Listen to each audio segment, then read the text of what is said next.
Hello guys, it's Kasha. I'm in the kitchen right now because today I'll be trying to cook BLACKPINK Jennie's kimchi fried rice. And this is the recipe that was introduced in BLACKPINK reality show, BLACKPINK House. So before we get to cooking, let's just talk about the main ingredient of this dish, which is kimchi. So kimchi is not only a delicious part of food, but it actually brings a lot of health benefits to your body. A few health benefits associated with kimchi include improving your digestive system, help with weight loss, and reducing cholesterol, among others. These days, kimchi is recognized as one of the superfoods and is recommended for a healthy, balanced diet. So honestly, there is no wonder that kimchi became one of the parts of Hallyu and is currently spreading globally. Another thing that is a part of Hallyu is, of course, K-pop, and in today's video, I'll be connecting kimchi and K-pop by recreating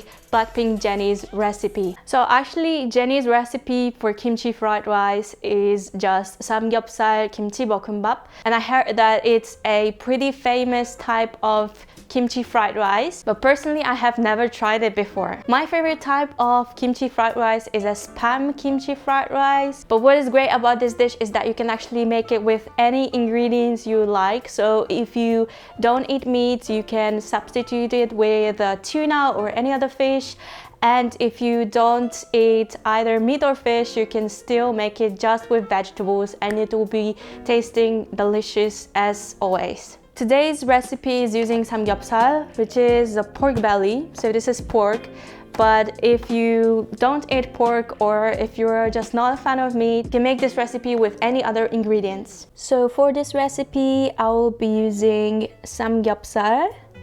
I will be making a 2 people portion, so I'll be using around 250 grams. I don't really use any scale, so it will be just all measured by my eye.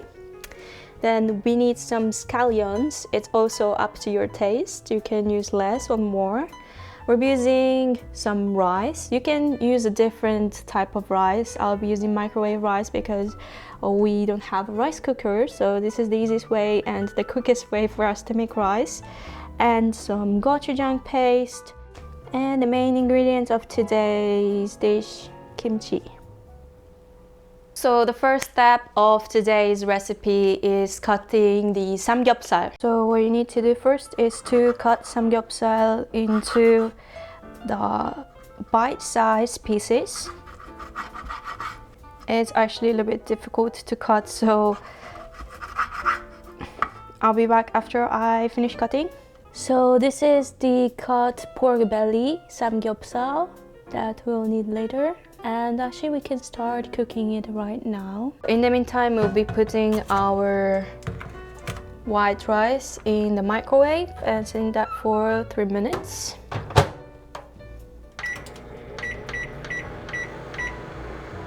So we don't need to put any cooking oil as the samgyeopsal has quite a lot of fat. So we should wait until the pan is pretty hot and we can put our samgyeopsal on the pan.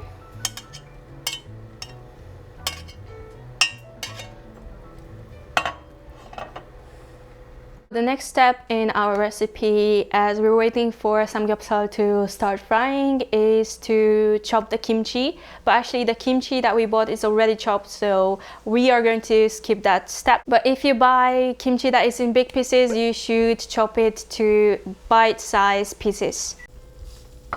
So now we're just frying the pork belly, and actually you should not fry it too much, but it should be like light gray color because you don't want the samgyeopsal to be burnt or cooked too much, because you're still going to cook it when you put your kimchi and other stuff. So this is actually the mistake that Lisa made when she was frying samgyeopsal. She did it too well and they had to remake the pork belly. As you're waiting for the samgyeopsal to be ready, you can actually cut the scallions first, and you'll be needing the lower parts and the upper parts as well.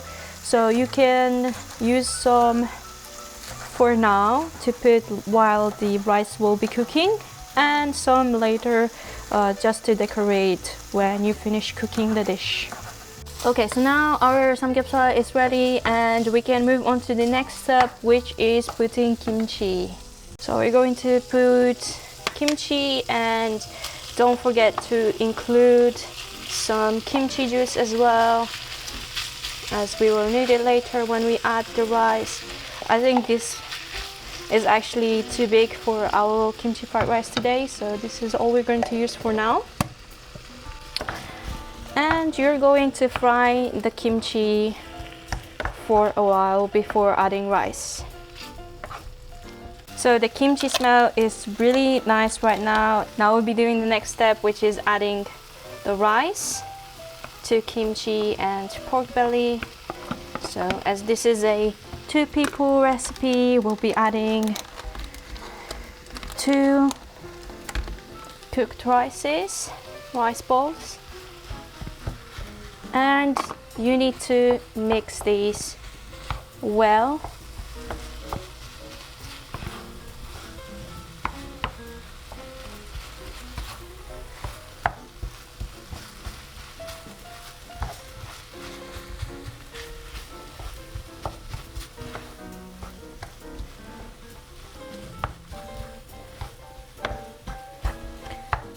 And as you can see, our rice is not very red. This is why you would usually need some kimchi juice.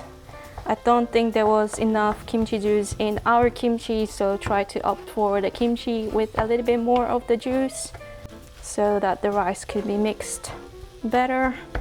And now our next step would be adding some gochujang paste. This is a chili paste, so you should add it up to your taste. If you don't really like spicy food, don't add it too much or don't add it at all. We're going to add just a little bit, maybe just a little bit more. I think it should be fine. And we're going to mix the paste with the rice. And this will give the rice a little bit more of the red color. And after adding the gochujang paste, you should add some of the scallions that you cut earlier. This is to give the rice just some more flavor.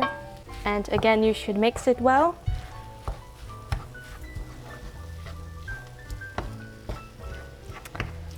So this is how your kimchi fried rice from Jennie's recipe should look like, and you should add some scallions on top of it. And the dish is finished. So this is how our samgyeopsal kimchi fried rice looks like. It's really beautiful, and usually you would serve it with some fried egg or some cheese if you'd like, but today we're doing it plain just to taste the pork belly and the kimchi. Let's give it a try.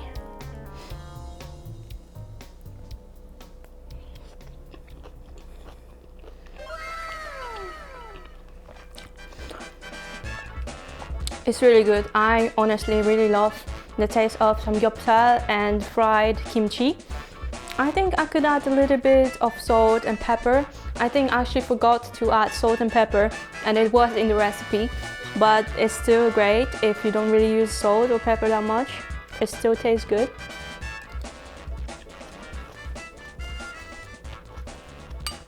Definitely one of my favorite kimchi fried rice recipes.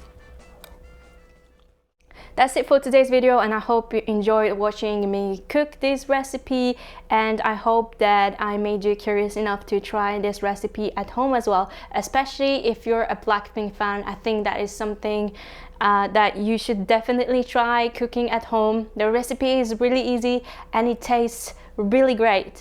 Don't forget to leave thumbs up and a comment under this video, and I hope to see you in the next one. Bye bye.